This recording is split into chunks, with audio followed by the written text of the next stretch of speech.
Welcome to my YouTube channel, Tony Su Vega, your feng shui guru and paranormal expert. Cebuano tutorial number 42, Balas o Baas. Halimbawa, ang mga anak ni Abraham sama sa mga baas.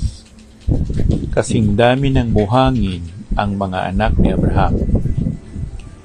The sons and daughters of Abraham is as many as the sand.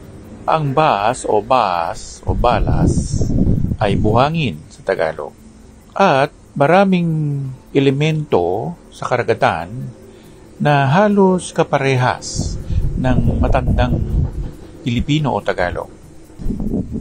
Yung salitang banas na kadalasan ay nagsasabi sa init o mainit ay nahalintulad sa banas na nagagalit. Kaya nga minsan, ang Tagalog o ang salita, hindi lang ng Tagalog, ay nag-evolve din sa takdang panahon. Kaya sa pag-aaral natin ng mga etymology o pinagmulan ng mga salita, iniisa-isa natin ito dahil meron ngang sinasabing hindi akma na pangbalarila at hindi siya formal na salitaan o literatura.